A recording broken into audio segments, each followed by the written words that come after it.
All right, we're finally here. It is time to get introduced to Python, and we're going to be working in Python from now on. That's the language of machine learning. So I hopefully will be able to convey all the basics for anyone. This is going to be just the general intro. I'm not going to go into many or any machine learning frameworks because I want to save that for another video. Don't want this to be too long. However, I will introduce the platform we're going to be using. The platform is kaggle.com, as you can see here. So kaggle.com is basically the most convenient place to code with machine learning that I've found. It's going to be very useful in your journeys. It has a lot of nice perks when it comes to getting the right data, when it comes to figuring out, oh, are there any competitions I can learn from, and a lot more. But the biggest advantage of Kaggle is there is no setup, as it says right here. It already downloads all the right tools for you to work with. It already comes with all of the things you need to get started, and it has a lot of resources to help you learn. So I'd highly recommend that you go to kaggle.com and register, email, Google, whatever. It is amazing. You will love it. And the best part is all the code runs in the browser. All the code runs in the cloud somewhere. They give you free computers in another part of the world that will actually run the code that you want it to. So you don't have to run it on your own laptop. And that is amazing because, my laptop definitely couldn't handle running all this code. So kaggle.com is your friend. Now, when you go over to kaggle.com, you will create a account. And when you log in, you might have like an onboarding or something. They might guide you in terms of how to make a notebook. And I will explain what a notebook is in just a second.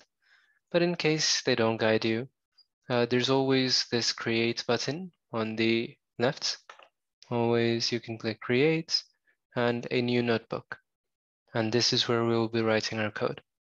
So what is a notebook? A notebook is a little bit different than if any of you have ever coded on your laptops, if you've ever used tools like VS Code, if you have heard of those things are a little bit different than a notebook because those tools are meant to mainly run what are called Python scripts, which means just files that have Python code in them.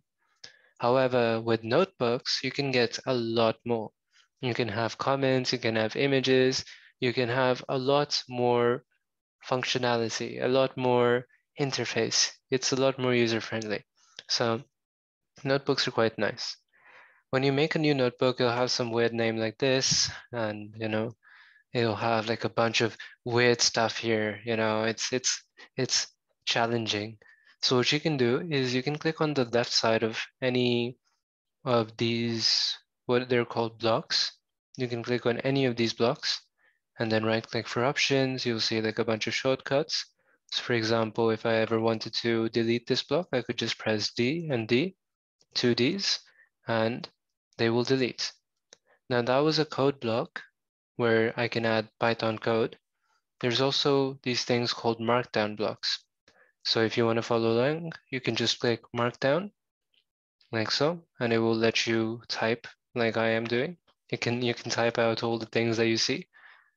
Now here you have this Markdown block. I'm going to click on the left here twice. If you ever need to edit a block, just click on the left twice and then you'll be able to edit it. And as you can see, Markdown blocks just contain a bunch of text. Markdown is just a language that lets you format text, so say bolding things, italicizing things, etc.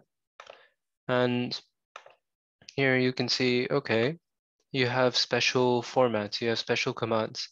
So if you want to italicize anything, you just put these two asterisks on either side of the part you want italicized. You can see in the preview, it's already italicized. And then over here, this is bolded. Bold means two stars, two asterisks next to whatever you want bolded. And if you click away, you'll see that when it's rendered, when the Markdown is displayed and you're not in editing mode, then this is actually italicized and this is actually bolded. A few other things, whenever you want to make a list, then you can just put a dash, a hyphen symbol, and then a space, and then you can just, add list items. Or you could have a numbered list where you put 1, 2, whatever number, then a period and a space, and then, whatever you want. These aren't things to memorize. You'll get used to it eventually, and I'll list a resource at the end so that you can have a cheat sheet for, how do you remember all these things. Another thing that is useful about Markdown is titles, where you just add hashtags at the beginning of your titles. The more hashtags you have, the smaller the title. So for example, if I click away, you can see, oh, this is the biggest title, this is the smaller title, and so on and so on. This little symbol that is coming up right here, that is actually a link. Like that is a permalink, it's called. You can click on it and it will jump to that section. And you can click on it, right click, and you can actually copy those links. So these are very useful if you ever want to, refer to specific parts of the code.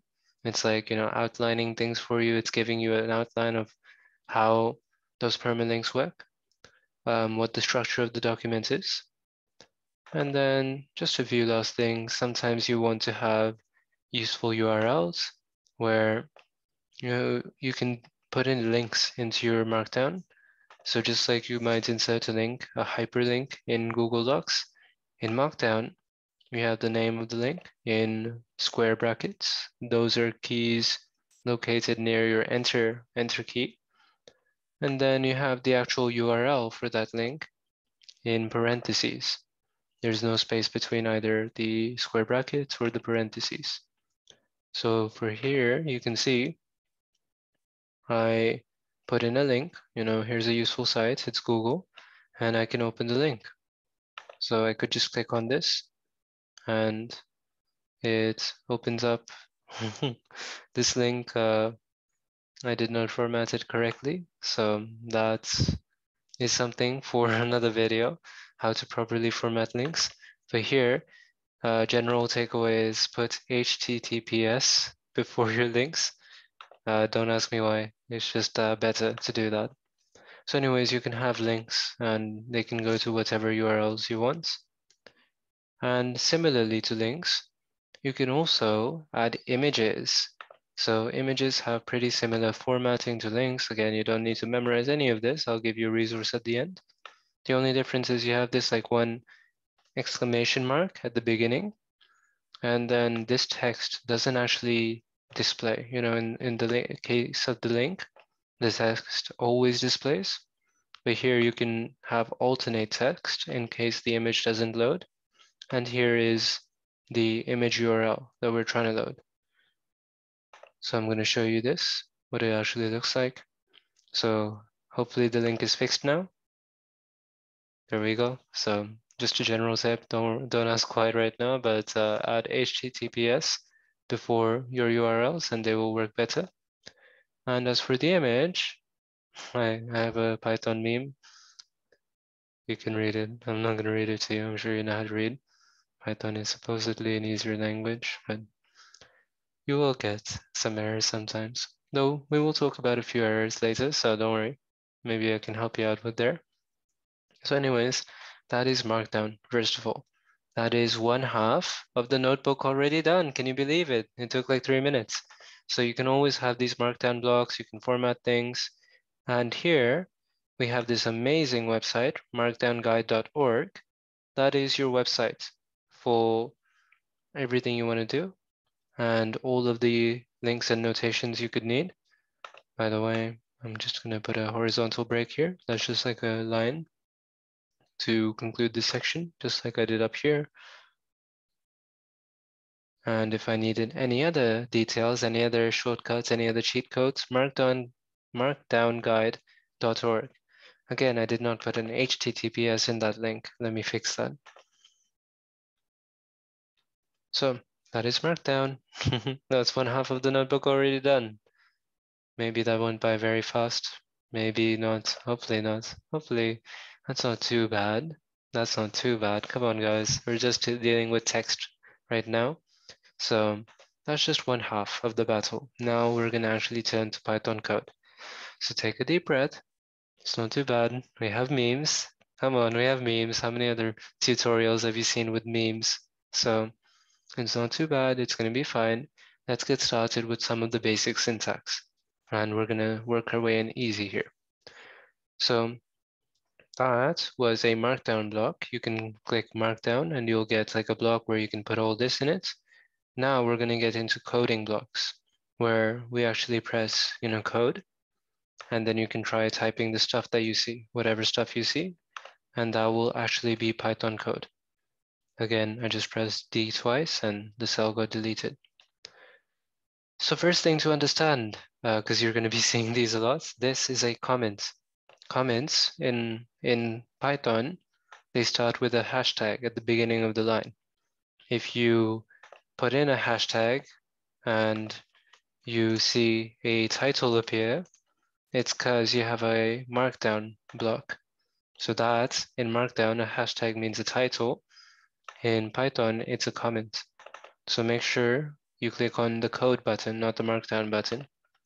Otherwise, you're going to have a title. So this is a single line comment. This is used for putting in information, explaining how code works, or when you come back 3 months later to that project you abandoned because you lost hope in all of humanity and you're trying to figure out what is going on. These are very useful. Also in Python, we have multi-line comments. So here I have a hashtag. If I type over here, this is a second part.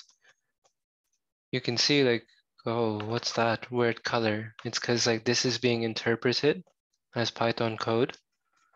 So make sure that when you have a hashtag that's just one line comment over here, if you want to have multi-lines to your comments, then wrap the comment block, it's called.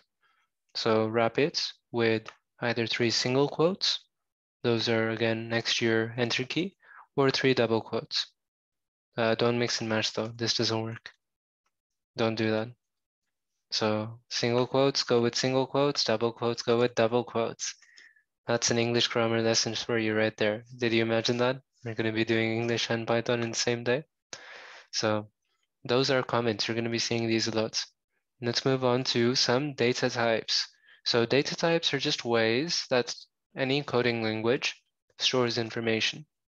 And in particular, when it comes to computers, you can't just like throw whatever you want at it. You can't say, hey, computer, go remember that I have like a appointment with my barber at this time. The computer won't understand. So you have to like put in very specific types of data so that the computer can understand. So one type of data, it's called a string in Python, but basically text data. Another type of data is an integer, so a number like 1, 15, 18, stuff like that. Over here, we have other types of numbers as well. There's lots of different types of numbers for computers. So this is called a float. Float is just a weird word for decimal number. And just some underlying context. The reason why you have like these different data types for storing just numbers, in math, you might say, oh, this is a decimal, this is a fraction, but you never say, this is an integer type of number, and this is like a floating point number, and this is they're being stored differently.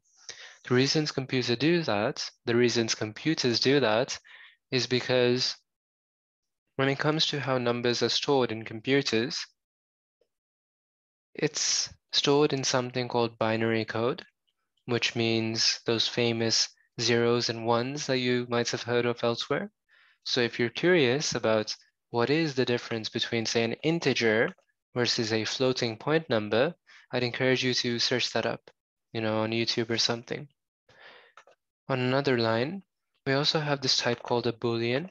A Boolean it has 2 values, either true or false.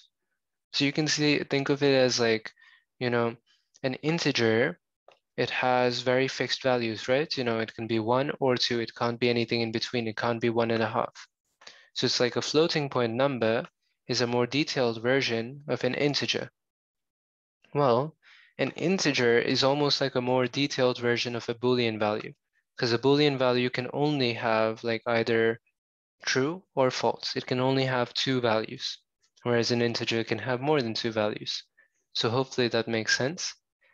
A Boolean on a computer, it is often also represented as zeros and ones. So 1 means true, 0 means false. So you can think of a Boolean like that. It's either true or false, or it's like 0 or 1. Now, we have some of these data types also being combined in different ways. So for example, in Python, you have this thing called a list. A list just means you have these square brackets, and then you put in, like a regular list in English or in the real world. You just put in arrangements of the different data. So here you can see we have 3 integers, 1, 2, and 3. We put them together in a list. So a list is like a group of data. A tuple is a similar group of data to a list. The only thing with a tuple is it's how to mess around with a tuple. You can't change it. It's something called immutable, which just means once you make a tuple like 1, 2, 3, you can't say, oh, like change the second value to 4, but you can with a list. So tuple is like the rigid, uptight cousin of list. Finally, two last data points. So we have these things called dictionaries or a dict. They are kind of like lists and tuples in that, they share groups of data. They store groups of data. However, you don't just have, this is the first piece of data, this is the second, this is the third. You have key value pairs. The analogy for this is think of words in a real dictionary. You go, search up the word, and you figure out what the definition is. That's kind of like in computing, you search up a key and you find the value for it. So over here, the key is idle. And everyone's idol is Elon Musk. So this is the key, and this is the key has a value of Elon. And he has a lot of experience, 100 experience points. So you can see when it comes to the keys, they're always strings. So over here, we didn't ever have keys. You can think of it just like the values. This is one value, this is another value. Over here, we have keys and values. The keys are always strings. The values can be whatever. So I could actually have like XP, and it has like another list as a value. So the value can be anything, any type of data. However, the keys must be strings. Hopefully that's making sense. One last thing, in AI especially, we might want to care about this data type called none. None just means undefined. None just means there's nothing here right now. It's just like a placeholder value. In AI, we're often reading data. Sometimes there's missing data as, you interviewed a patient and you forgot to fill out like one field of a form. Then oftentimes in AI datasets, you'll find none values a lot. And we're going to need to learn how to process these and work with these. So there's going to be a separate lesson on that, but just be aware. So those are a few data types in Python. Keep in mind, there are other data types that I didn't talk about. By the way, you can click this little play icon and it will execute the code.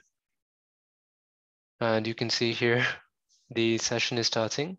What that means is it's connecting to a computer in another part of the world where it's going to take this code, send it to that computer, and then, send you back the results when it's done. So that's a cool thing about notebooks and online notebooks like with Kaggle. Once it's done processing, if you click away from the cell, you'll see like now it's no longer, just a spinning circle. It says 1. Once away there, you'll see, oh, it's done processing. Second thing, let's talk about operators. So we have a bunch of data here. How do we take action? What do we do with that data? It's pretty similar to math, first of all. If you have numbers, then you can do mathematical operations on numbers. So, 1 + 1 = 2, 1 - 1 = 0, so on. Keep in mind, we use a star for multiplication, a /, which is next to your shift key, or the arrow keys. We use that for division. And for squaring, oftentimes you might see something like this informally, 1, and this is like a caret symbol.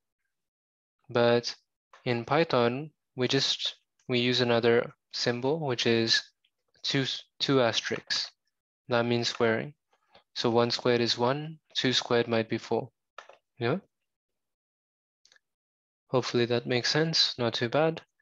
We also have a few other operators. Now these ones are a little bit less mathematical.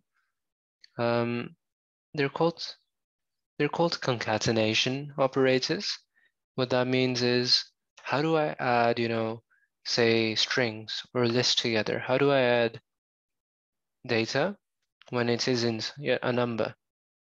The way we do that is like, say I added string 1 and then string 2 together. What that would do, so the output of this expression is the first string over here, and then the second string over here. So it just adds them together. This is called concatenation. Keep in mind here one thing. I use single quotes here, double quotes here, that's fine. The issue is don't, start with double quotes here and then end with single quotes here in one string. That's not going to work.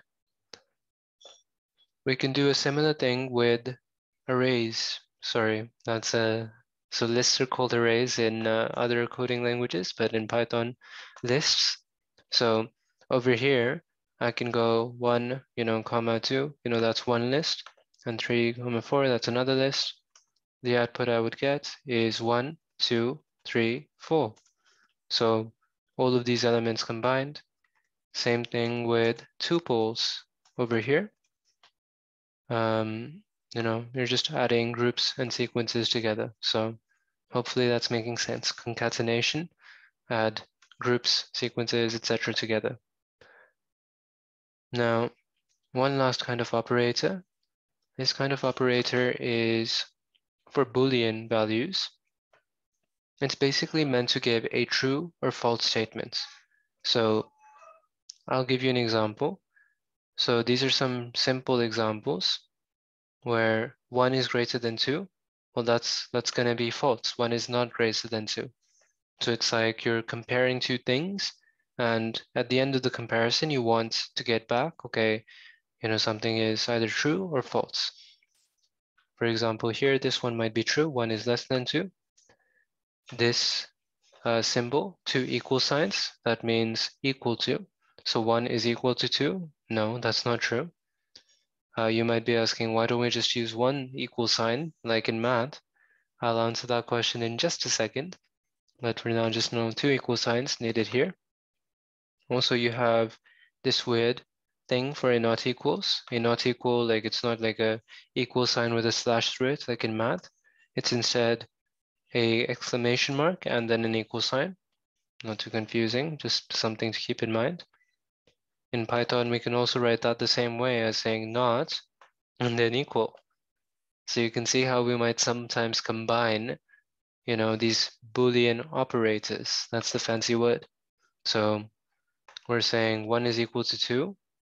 Yeah, so that part will be false. And then not, not false. So if that part is false and then you add a not, then that means true. And that's saying the same thing as 1 is not equal to 2. Yeah, that is true. So hopefully that's not too mind-bending, just a weird thing to note. Also, we have and or operators. So for example, we can have a condition here and a condition here, and if they're both true, then overall we say true.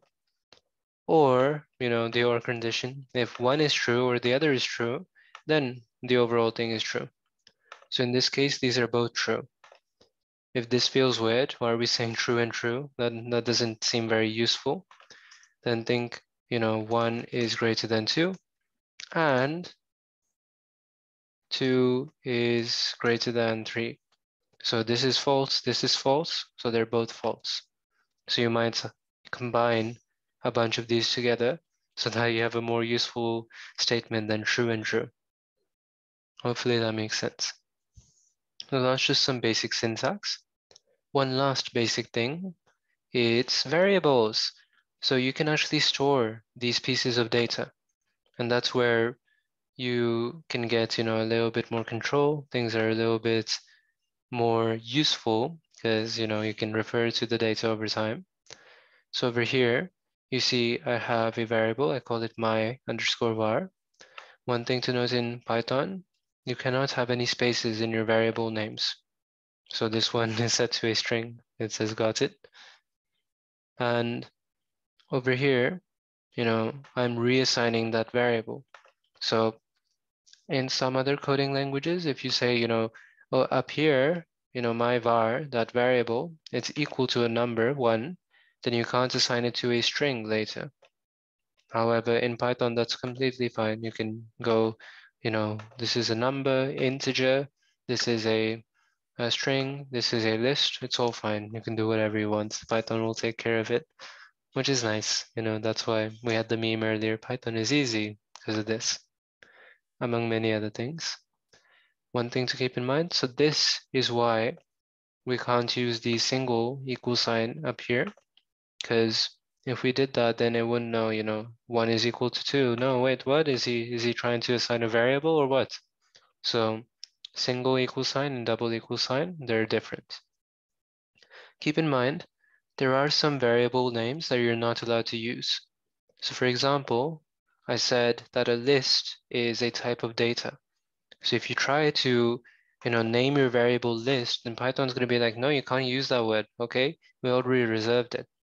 So we can try and run this block. You can click here, or you can click Control and Enter. And it's a little bit weird. So you won't be able to try to avoid using these variables that are reserved. It's going to lead to some issues. This one doesn't seem to throw an error right now, but you might have some things go awry later. So try to avoid using some words. You're using a word you're not allowed to use when it shows up in green. So you can see here, this is in green, but the variables are not. So the reserved words, they're going to show up in a different color. Don't use those. So hopefully that makes sense. Now we can start playing a lot more. We can start doing things with our data. We can start saving our data. That's beginning to look a lot more like a computer, if you ask me. Here's another thing that's really cool. We can create functions. Functions are basically storage containers for code. So here is an example of a function. We write a function by saying def. That means define. We're defining a function. We're defining a place to store some code. The function gets a name. I called it my function. It takes in a variable over here, and that variable has a special name because it's being sent to a function. It's called a parameter. And then some code runs inside the function. So here the code that's running is a variable is being saved. And then at the end, a function, it can return, some outcome. So in this case, it's returning this variable that we just created, some code. Hopefully that makes sense. Why are we creating a function?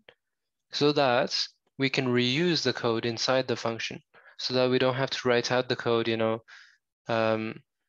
take this list and add this list a billion times, because we can just say, okay, take in whatever list is being passed to you as a parameter, and then a second list that is being passed to you as a parameter, and add those together, no matter what.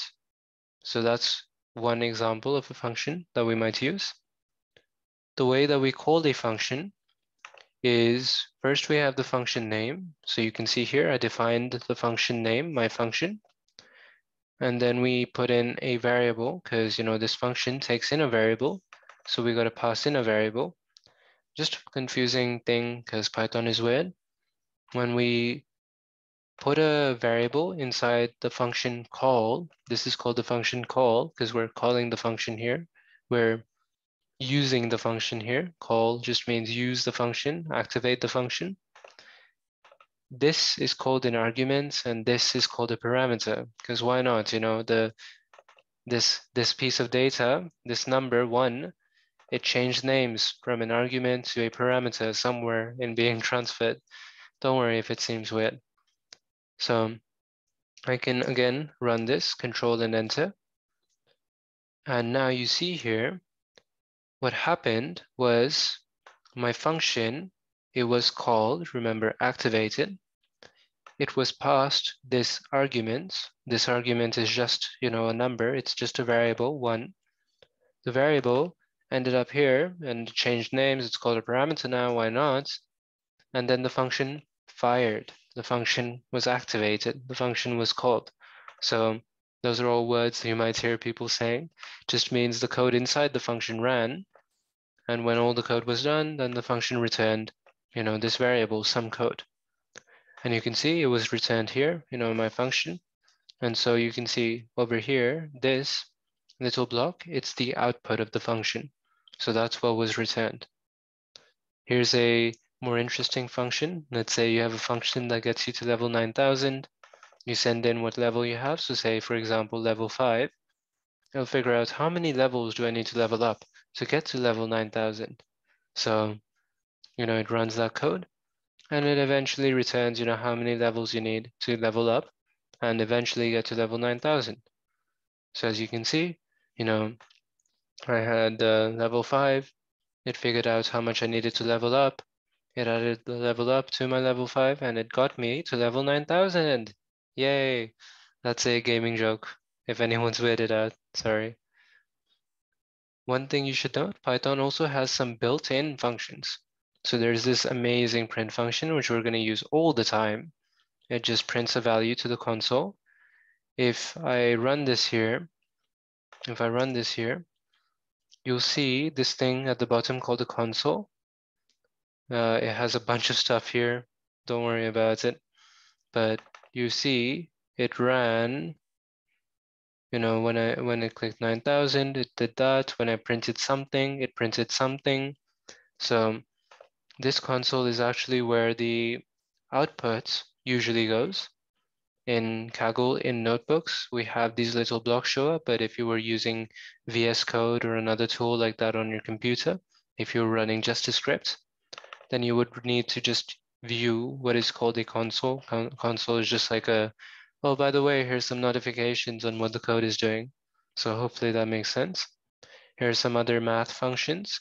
So there's this function called sum or max or average or mean or min. They do what they sound like. You pass in a list, it will give like total, you know, the sum of these is 6. The maximum value out of these is 3. And then here, you know, I can try and output this, but it's going to give me an error. It's saying can only concatenate string, not int. That's weird. The reason is the total is a number, you know, 6, and then here it's a string. So what we need to do is we need to run another function in Python called str. And str converts from, let's say, a string to a number. So now the code should work. So sum is 6, the largest is 3. Finally, fruits, you know, that's a list. And then this function len, that stands for length. What is the length of the list? It is 3. All right, so those are some functions, yeah. So these are built-in functions, remember. Because they're built in, that means, you know, Python has already taken the word sum or max for a function. So you wouldn't want to like make your own function, define your own function, like, oh, okay, I'm just gonna name a function, I'm gonna call it sum, because Python has already taken that. Don't do that. Bad. So as always, if I could type, then it would show you, hey, That's a green thing, green word. Don't take the green words. By the way, it's not always going to be green, but it's going to be a different color than a custom function. So don't try and define functions that Python has already created. How do you know which functions Python has already created? It's really important to go and search for docs. So you can search up Python docs and you'll find a bunch of very complicated jargon. But later on in the lesson, hopefully you'll have some more terms that you can use so that you can understand, what those messy docs are saying. Now, here's one thing. When it comes to Python data types, fruits is a list that we just defined up here. Those data types actually come in with pre-built functions too. And up here, we could just call a function like prints, but for data types, what you have to do is you have to put a dot and then the function name, and then, your brackets and your arguments that you're passing in. So these special functions are called methods. The way they work is you have the variable name. The variable is, holding some kind of data, and then the method name. So for example, fruits.append peers. Here's one thing, by the way, in Kaggle, in notebooks in general, you don't need to have one variable defined in the same block. So I can define the variable in this block and then use it in the next block. So up here I define fruits. If I try to append peers, it's what it sounds like. So if I try to append peers, it goes to the end of the list and adds on to it. So apples, pears, bananas, pear. No, apples, pears, bananas, pears. So it added pears again at the end. There's also the insert method where I can say, okay, at some position, insert guava. Remember, so the positions technically are called indices, indices. And in Python, you start counting at 0. As I referred to in a lesson a long time back, this is the 0th element. This is the first element. This is the second. It's not like 1, 2, 3. It's like 0, 1, 2. Don't ask me why. Python is weird. I'm sorry. You have to get used to it. So fruits, insert at the 0th element, guava. So that's what it did. The 0th element is the thing up front, 0, 1, 2, 3, 4. So it took the list, fruits.append pears, and then it added guava at the beginning. Hopefully that makes sense. We have these pre-built functions. They're useful. Now, there are a lot more pre-built functions, there are a lot more pre-built methods for each data type, not just, lists. So this is where you can search up in the docs, Python list methods, Python int methods. Int is for integer, Python Boolean methods. So that's pretty useful. That's something that you might want to search up and play around with other functions beside, append and insert. Now, there's also one specific thing here. In other languages, like JavaScript, for example, you might have methods just for selecting elements within a list, or within a tuple, or within a dictionary. In Python, it's not like that. In Python, you have this special notation, not like a method, but actually like a special notation built into the language to select certain elements. So let's say I have this list, cheeses. The special notation is I have square brackets at the end of the list, tuple, whatever, and then I can put in an index number. So for example, the first element, 0, 1, 2, the first element, I can select that as cheeses, and this is read at 0. Cheeses at 0, which stands for cheeses at index 0, which is cheddar, as you can see here. Hopefully that's making sense. Pause if you need to. Another thing I can do is I can not only select one element, at one index, I can also select multiple elements. So here, one thing to keep in mind, you have 0, 1, 2. So this is the 0th, this is the first, this is the second element. The second element we can also write as like the last element. That's what -1 means, because like you go from 0, that's the first element, to -1. Well, what's behind that? Well, you just loop on back, you go to the last element. So that's just like a weird quirk in Python. You can have negative indexing. You could even have -2 or -3 and so on. It just like repeats back. It just rolls on back to reverse elements. Here, what I'm doing is I'm showing you, well, cheeses at 2 is equal to cheeses at -1. So they're both referring to this last element, Parmesan. And if I go to the console, or just scroll down, then it will say true. You can see true right here. So yeah, yeah, I'm not lying to you. That's what it's saying basically. Next, you can also, as I said, select multiple elements.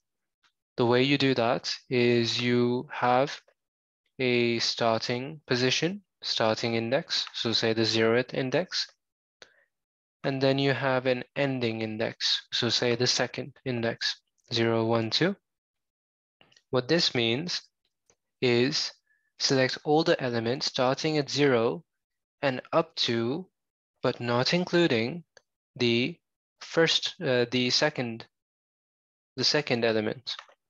So if I print this, cheeses from 0 to 2, 0 up to, but not including 2, what that means is select this 0th element, select the first element, but not the second. So up to, but not including. That's why down here you have cheddar and mozzarella, but you don't have Parmesan. So it selects the 0th element, the first element, but it goes up to and including the second, but not the second itself. So up to, but not including the second. Now, another thing is I can select the whole list if I wanted to. One way to do that might be to say this is the 0th element, this is the first, this is the second. So I can do cheeses from 0 to 3. Remember, you put a colon between the start and end, and it would be 0, 1, 2, because it's up to but not including the third element. There is no third element, but that's the idea. So up to but not including that. So you go up to the second element. However, in Python, you can just like leave out the ending value. If you just leave that out, he'll just say, yeah, whatever, he just meant till the end of the list. Or you can leave out the beginning value. And you can say, oh, okay, you'll just figure out, yeah, whatever, he meant the beginning of the list. Or you can just leave out both values and it'll just be like, yeah, whatever. He meant, the beginning here and then the ending here. So all of these things are equal. If you try to print these out, then it would say true. And there's one last complicated thing here. This is very unique to Python. You can actually choose every other element, for example. So for example, if I try to do this, print every other element, it's going to go cheddar, it's going to skip one, and then it's going to straight to Parmesan. Why is this true? Because when we don't put in anything on the first column, it means 0, because that's the beginning of the list. And when we don't put in anything at the end of the second column, that means 3, because that's the end of the list here. And then this 2 here, so this extra colon, that means how many steps to skip. So go from, basically this reads, choose the elements in cheeses, starting at the 0th index, up to but not including the third index, and choose every 2 elements. So choose the elements every 2 indices. So I hope that makes sense. If not, I will try and leave a link in the description so you can review that. But it's pretty useful because in other languages you'd have to write for loops, which is something we'll talk about soon. in order to be able to do this. And then, by the way, it's not just, that this notation applies to, it's not just that it applies to lists and tuples, it also applies to any group of things. So here, you can view a string as a group of things. It's a group of individual characters. So you can actually say, okay, here the first cell is, cheese is at 0, so it's cheddar. So I can print the character at the 0th index. So here that would be a C, because that's the first character. I can print every other character. Just like here, I printed every other element, I can print every other character in this string. So that would be, C, then E, then D, then R. And I can do this weird thing in Python. Search out, I'll leave a link here to explain what this means, but basically when we put -1 here, choose every character from the 0th to the ending and go -1 steps. It's kind of like saying go in reverse. So you get, CHEDDAR. Just a cool thing to keep in mind. I'll link to some resources in case this is weird, but here's the big idea, you have this special notation that lets you select elements in groups, whether those groups are strings or tuples or lists, whatever. And in other languages, these would be like specific functions, specific methods. So in Python, we just have these special notation. Now, with that being said, that is the end of part 1. So that's all the basic syntax. After this, we're going to talk about actually how to do a couple of things, how to work with logic and stuff. How do we get the code to do what we want?